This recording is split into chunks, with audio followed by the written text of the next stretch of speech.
Hello friend नमस्कार जय जगन्नाथ आशा करछि आपण माने भल थिबे मु भी भल अछि मोर एक नुआ फेस ब्लॉग को स्वागत करूछि चलंतु आज रे वीडियोटी आरंभ करिबा।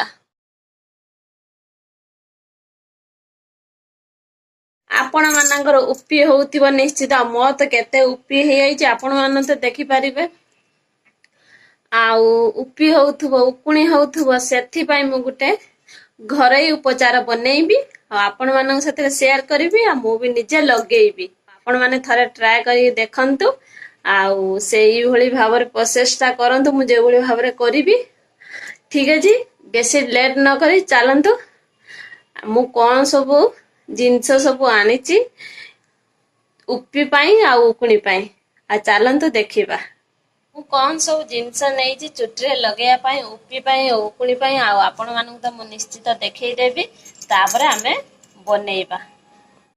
देखंतु गोटे बाउली नेइछि काचरे बाउली गोटे नेइछि दीटा शैम्पू नेइछि आपण माने जेरो भली शैम्पू व्यवहार करथिबे लगेइ पारिबे मोर क्लिनिक प्लस शैम्पू दीटा नेइछि गोटे लेंबू नेइछि एटा आमला नेइछि आ एटा लिंबो पत्र आपण माने देखचंदी ताको धोई की भलो भाबरे पुछि की मु रखि देइथिले आ देखले आपण माने मु कोन सब जिंस नेइछि तापरे आगरे देइ दबा पत्र एमती पत्र सब छड़ाई देबे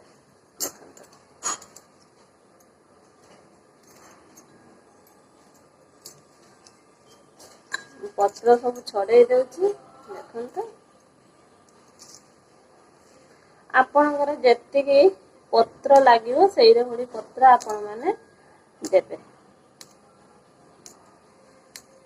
आ मु तो बेसी चुट्टी रखे ना चुट्टी काटे पके चुट्टी कुंडेया पई मते टिके असुविधा हुए एका कुंडाए ना सेथि पई देखंतु हमरा हे गला ती पत्र मोर जदि आ दरकार पड़े मु देबी न हले देबी नै आपण माने ग्राइंडर करि परिबे न हले सिलेर बाटी परिबे आ नने एमती कुट्टी परिबे आ मु टिके कुट्टी देली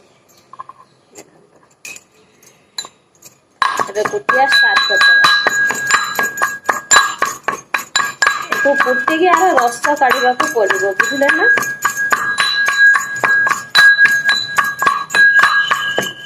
देखो मु दर कोटा करी पानी बुझला दर कोटा करी रखी तापरे एबे आमलाटा काटी दबा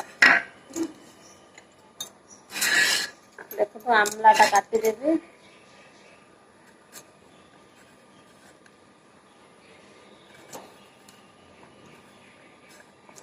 आमला ना दाग दिया है ना से दाग अनुसार काटे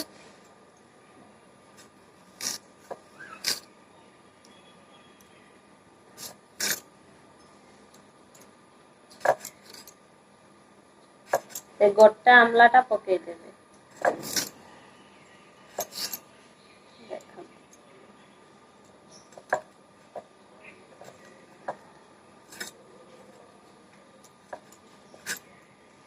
ता मंजी देखुछन तो आपण माने मोर कटा हे गला आमला को ताको छेचिबा तो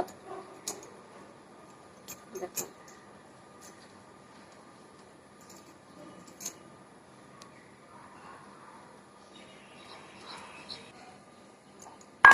आ टिके कुट्टी देले कुट्टी देई ता देरे कोन करबो ना अल्प मुंडे पानी देई देबे बुझले ना देखन तो कुट्टा सरी गला एबे कोन करबी ना पानी देबी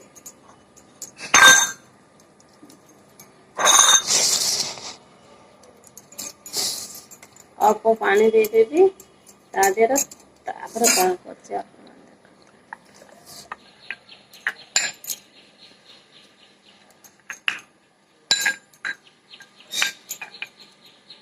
देखो देखि पछन बाटे से बाउली काच बाउली देको ढाली दबा एबे आमला छेचिबा देखन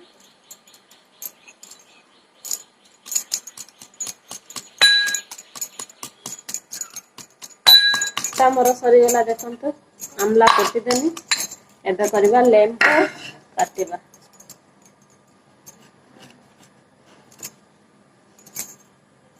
आउ आमला को छेचिले जोटा ताको पानी दबो तापरे कोन करछि आपण लिंब पत्र आ ମିଶେଇ ଆମ୍ଲା ସବୁ ମିଶେଇ ଦେଇ ତାକୁ ଏବେ ଛାଣିବା। ଦେଖନ୍ତୁ ମୁଁ କେଉଁ ଭଳି ଭାବରେ ମୁଁ ଛାଣିଲି, ନିଶ୍ଚିତ ଆପଣମାନେ ଦେଖିପାରିବେ।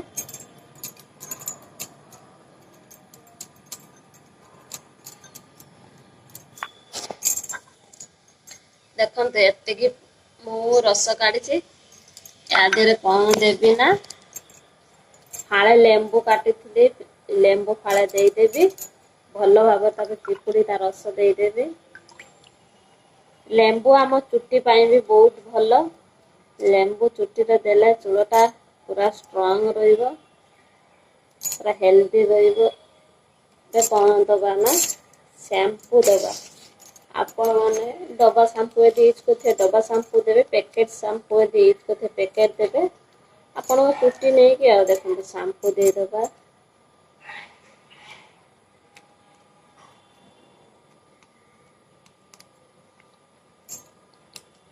ଏବେ ଆମେ କଣ କରିବା, ଏବେ ଚାମୁଚ ସାହାଯ୍ୟରେ ତାକୁ ଭଲ ଭାବରେ ଫେଣ୍ଟି ଦବା। ଦେଖନ୍ତୁ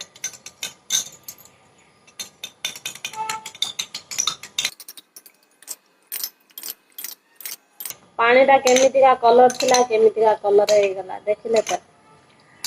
ଏବେ କଣ କରିବା, ଲଗେଇବା। ଏବେ ବନେଇଥିଲି ଏବେ ଲଗେଇବି, ଆଉ ଆପଣ ମାନେ ଦେଖିବେ।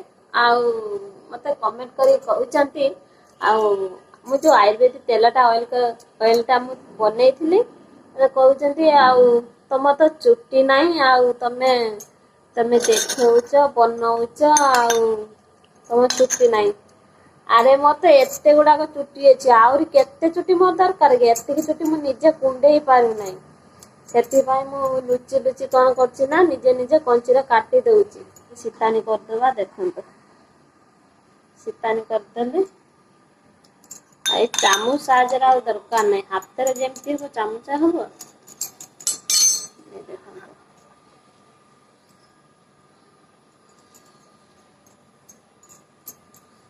ଦେଖିଲେ ନା, ଏମିତି ନେଇକି ଏମିତି ଲଗେଇବାକୁ ପଡିବ।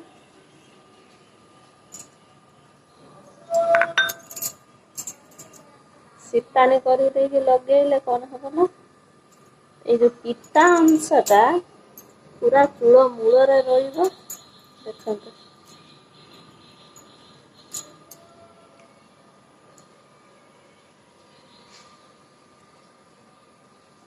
ଆଉ ଭଲ ଭାବରେ ଚୁଟି ମୂଳକୁ ତେଲ ଚାଲିବ। ମାନେ ଏଇ ଯୋଉ ଲେମ୍ବୁ ଆଉ ଶ୍ୟାମ୍ପୁ, ଆମ୍ଲା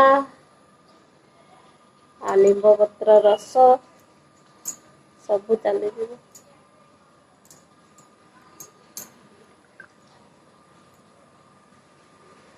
ପ୍ରାୟତଃ ଏଇ ବର୍ଷା ଦିନେ, ତାପରେ ପିଲାମାନେ ସ୍କୁଲ ଯାଉଛନ୍ତି ସବୁ ଉକୁଣି ହଉଥିବ। ପିଲାମାନଙ୍କ ଉକୁଣି ହେଲେ ମା ମାନଙ୍କର ହବ ବି ସୁଧା, ଆଉ ଛୋଟ ପିଲା ବି ଏଇ ସବୁ ଲଗେଇ ପାରିବେ। କିଛି ଅସୁବିଧା ହବ ନାହିଁ, ଚୂଳ ବି ଭଲ ରହିବ। ଚୂଳ ବି ଭଲ ରହିବ। ଗୋଟେ ସାଇଡ ଲଗେଇଦେଲି, ଏବେ ଆଉ ଗୋଟେ ସାଇଡ ଲଗେଇବି। ଆପଣ ମାନେ ଦେଖିକି ଲଗେଇବେ, ନହେଲେ ମୋ ଭଳି ଆଖିରେ ପଡିଯିବ। ଆଖି ପୁରିଲା। ଦେଖ ମୁଁ ସବୁ ଲଗେଇଦେଲି। ତାପରେ ଏକୁ ଭଲ ଭାବରେ ଆପଣ 5 ମିନିଟ ମାଲିସ କରିବେ। 5 ମିନିଟ ମାଲିସ କଲା ପରେ ଆପଣ କଣ କରିବେ ନା, ତାକୁ 30 ମିନିଟ ଛାଡିଦେବେ। 30 ମିନିଟ ପରେ ଆପଣ କଣ କରିବେ ନା, ତାକୁ ଭଲ ଭାବରେ ସାମ୍ପୁ ଟା ଚୁଟି ଟାକୁ ଧୋଇ ନେବେ। ଆପଣ ମାନେ ଯଦି କଣ୍ଡିସନର ଲଗଉଛନ୍ତି କଣ୍ଡିସନର ଲଗେଇ ପକେଇବେ। ଆଉ ଦେଖନ୍ତୁ ମୁଁ କେମିତି ମାଲିସ କରୁଛି। ମୂଳକୁ ପୁରା ପଳେଇ ଯିବ ପିତା ଅଂଶ ଟା। ଆଉ ଦେହ ପାଇଁ ତ ପିତା ବହୁତ ଉପକାରିତା। ପିତା ଖାଇବା ଯେତିକି ଭଲ, ପିତା ଲଗେଇବା ବି ଭଲ। ପିତା ବହୁତ ଭଲ ଜିନିଷ। ଦେଖନ୍ତୁ ମୁଁ ଏଇଭଳି ଭାବରେ ମାଲିସ କରୁଛି, ଆପଣ ମାନେ ଏଇରେ କରିଦେବେ। ତାକୁ କଣ କରିବି ନା, ଏଇଟା ଭଳି ତାକୁ 30 ମିନିଟ ଛାଡିଦବା। 30 ମିନିଟ ପରେ ଦେଖିବା କଣ ହଉଛି। ଦେଖନ୍ତୁ ମୋ ଜଟ ଖୋଲିଗଲାଣି, ଆଉ 30 ମିନିଟ ବି ହେଇଗଲାଣି। ଆଉ ମୁଁ ଏବେ ଚୁଟି ଧୋଇବି ଆଉ ଚୁଟି ଧୋଇକି ଆପଣ ମାନଙ୍କୁ ନିଶ୍ଚିତ ଦେଖଉଛି। ଦେଖନ୍ତୁ ଚୁଟି ମୁଁ ଧୋଇ ଆସିଲି। ଏବେ ୟାକୁ ଭଲ ଭାବରେ ଟିକେ ପୋଛି ଦବା।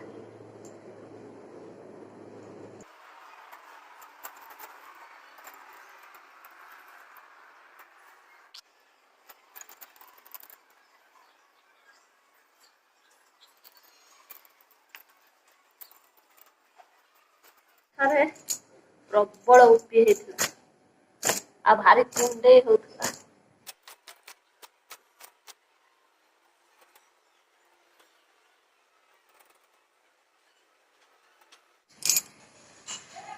ଆଉ ଦେଖିଲେ ତ ଆପଣ ମାନେ ମୋ ଚୁଟି ପୁରା ଆରାମ ଲାଗୁଛି, କେତେ ଶାନ୍ତି ଲାଗୁଛି, କେତେ ଭଲ ଲାଗୁଛି।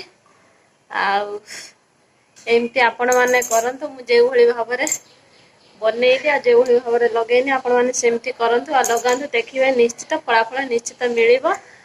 ଆଉ ଆଜିର ଭିଡ଼ିଓଟି ଯଦି ଆପଣମାନଙ୍କୁ ଭଲ ଲାଗିଥାଏ ନା ଲାଇକ୍ ସେୟାର କମେଣ୍ଟ କରିବାକୁ ଜମାରୁ ଭୁଲିବେ ନାହିଁ। ପାଖରେ ଥିବା ବେଲ୍ ବଟନ୍ ଟିକେ ଦବାଇ ଦେବେ, ମୋ ନୋଟିଫିକେସନ୍ ଆପଣଙ୍କ ପାଖରେ ଜଲ୍ଦି ପହଞ୍ଚିଯିବ। ଯେବେ ଭିଡ଼ିଓ ପୋଷ୍ଟ କରିବି ସର୍ବପ୍ରଥମେ ଆପଣମାନେ ଦେଖିପାରିବେ। ଯଦି ଚ୍ୟାନେଲରେ ନୂଆ ଅଛନ୍ତି ନୀଳିମା ବ୍ଲଗ୍ସକୁ ସବସ୍କ୍ରାଇବ୍ କରନ୍ତୁ। ଯଦି ଆପଣମାନେ ସବସ୍କ୍ରାଇବ୍ କରିଦେଇଛନ୍ତି ଆପଣମାନଙ୍କୁ ମୋ ହୃଦୟରୁ ବହୁତ ବହୁତ ଧନ୍ୟବାଦ। ଆପଣଙ୍କୁ ଭଲ ପାଇବା ଆଶୀର୍ବାଦ ମୋ ଉପରେ ମୋ ପରିବାର ଉପରେ ଏମିତି ରଖିଥାନ୍ତୁ। ଆଗକୁ ଯିବା ପାଇଁ ବହୁ ମାତ୍ରା ମୋତେ ସପୋର୍ଟ କରନ୍ତୁ। ଯଦି ଭିଡ଼ିଓଟିରେ କୋଉଠି ତ୍ରୁଟି ରହିଥାଏ ମୋତେ କମେଣ୍ଟରେ ନିଶ୍ଚିତ ଜଣାନ୍ତୁ। ଆଜିର ଭିଡ଼ିଓଟି ଏଇଠି ଏଣ୍ଡ କରୁଛି। ନେକ୍ସଟ ଭିଡ଼ିଓ ଆପଣମାନଙ୍କ ସହିତ ଦେଖାହବ। ନମସ୍କାର, ଜୟ ଜଗନ୍ନାଥ।